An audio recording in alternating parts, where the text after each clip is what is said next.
Assalamualaikum warahmatullahi wabarakatuh. Kami dari kelompok 3 kuis.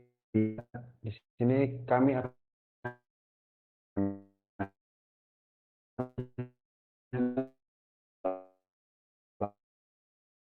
berisikan history dart, quiz dart, dan my dart. Nah, di sini juga ada folder page yang berisikan tampilan-tampilan dari setiap admin page, delete page, history page, dan lain-lainnya. Sebelum itu, perkenalkan nama saya Muhammad Dal Fauzi Hikmat dengan NPM 0651241133. Dengan saya Muhammad Sabdayagra dengan NPM 0651241123. Nama saya Alif Setiawan Derajat dengan NPM 0651241121. Nama saya Kasal Tufel Arik dengan NPM 0651241131.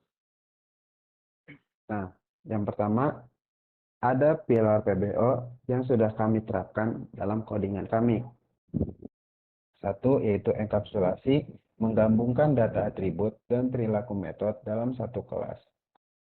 Di sini ada di quiz start, yaitu kelas quiz pilihan ganda yang berisikan string pertanyaan, pilihan, dan jawaban benar. Data soal dan jawaban dibungkus dalam satu kelas. Atribut tidak diakses sembarangan. Objek digunakan oleh. Lalu di sini ada kelas history, hampir sama dengan yang tadi di quiz dart. Ada string username, kategori, dan double score. Data riwayat pemain terenkapsulasi dan digunakan untuk history page. Selanjutnya ada abstraksi. Abstraksi tujuannya untuk menampilkan yang penting saja dan menyembunyikan detail implementasi.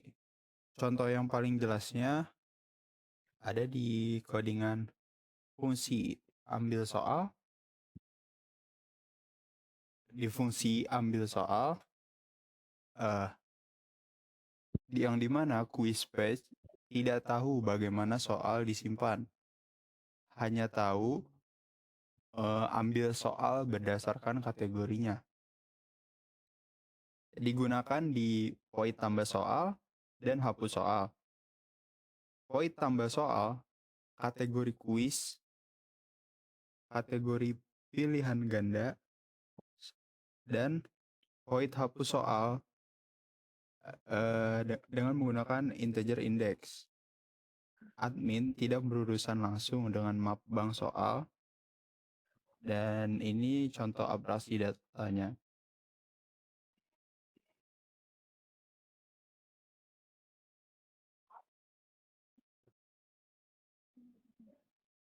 Oke, selanjutnya kita akan masuk ke dalam inheritance atau pewarisannya.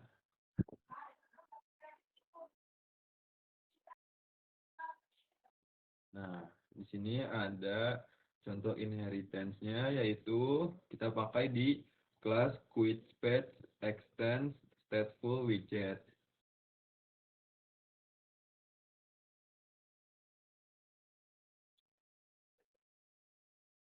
Kemudian kita memakai kelas HistoryPath Extends Stateless Widget.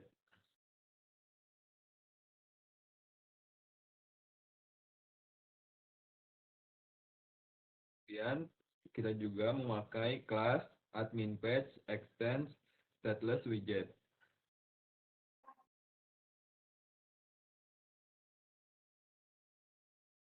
Nah, semua halaman mewarisi dari stateless widget dan stateful widget. Kemudian ini adalah contoh inheritance bawaan Flutter. Next. Lalu selanjutnya ada polymorphism atau polimorfisme. Polimorfisme adalah kemampuan suatu metode untuk berperilaku berbeda-beda tergantung pada objek yang menggunakannya.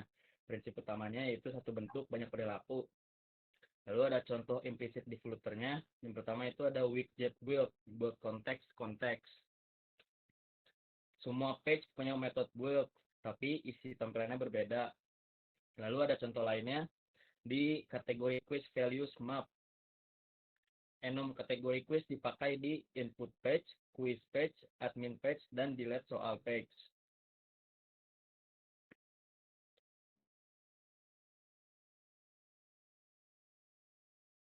Lalu di sini selanjutnya ada diagram UML-nya. Yang pertama itu ada bagian enum kategori quiz. Ini fungsinya untuk memastikan bahwa kategori yang digunakan dalam aplikasi hanya terbatas pada 3 pilihan, yaitu umum, sains, dan sejarah. Lalu selanjutnya pilihan ganda. Ini fungsinya untuk membuat objek pertanyaan kuis seperti pertanyaan menyimpan soal, lalu pilihan itu daftar string yang berisi opsi jawaban, lalu jawaban benar itu untuk menyimpan kunci jawaban. Lalu selanjutnya ada class history. Ini digunakan untuk mencatat riwayat atau rekam jejak performa pengguna setelah selesai mengerjakan kuis. Lalu di situ ada username untuk identitas pemain, ada kategori untuk jenis kuis yang telah dikerjakan, lalu ada skor untuk menampilkan hasil nilai yang didapat. Selanjutnya ada kelas pemain. Untuk kelas pemain berisi username dengan tipe data string. Kemudian ada kategori dengan tipe data string juga. Kemudian ada skor, tipe data double. Kemudian ada tambah skor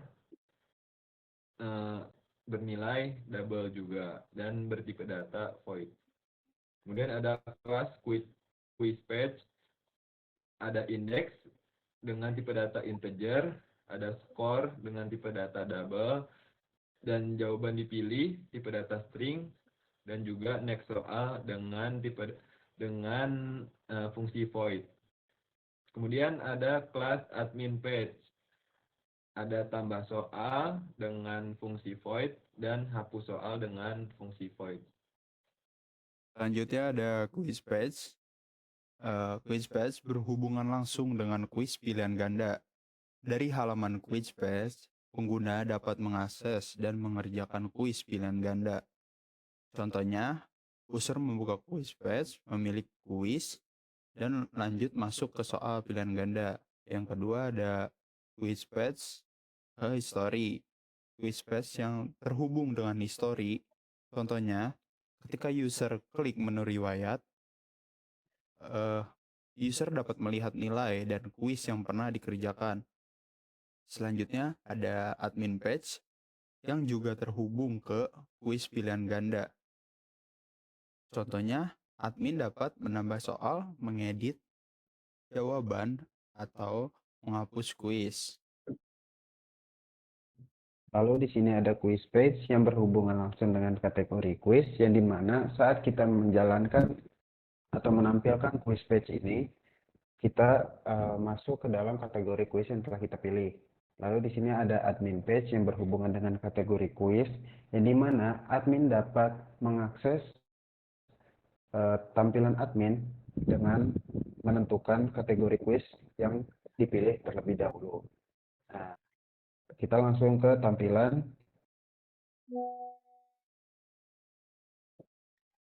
webnya. Tampilan awal dari web yang telah kita buat. Di sini ada menu main quiz yang pertama, lalu ada admin panel. Pertama kita masuk ke main quiz. Nah, di sini kita harus memasukkan dulu username kita.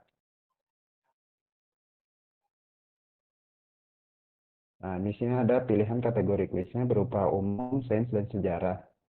Kita pilih umum. Nah, di sini ada soal dan jawaban yang harus kita pilih. Setelah kita menyelesaikan kuis, skor akan langsung ditunjukkan kepada si penggunanya. Kita langsung ke admin panel. Di admin panel ini kita dapat mengakses seluruh soal, mau kita tambah ataupun kita hapus. Nah, di sini kita bisa tambah, harus menyesuaikan dulu kategorinya. Lalu di sini ada hapus. Jadi juga kita harus menyesuaikan dulu kategorinya. Di sini ada ikon hapus yang akan langsung menghapus si soal tersebut. Nah, di sini ada histori pemain, yang dimana saat kita menyelesaikan kuis yang telah kita kerjakan, historinya itu akan langsung tercatat di admin panel, yaitu di histori pemain. Nah, di terakhir ini ada coba main kuis, akan masuk ke tampilan kuis awal tadi. Ya, sekian penjelasan dari kelompok kami tentang kuis dan trivia. Jika ada salah-salah kata, mohon maaf. Wassalamualaikum warahmatullahi wabarakatuh.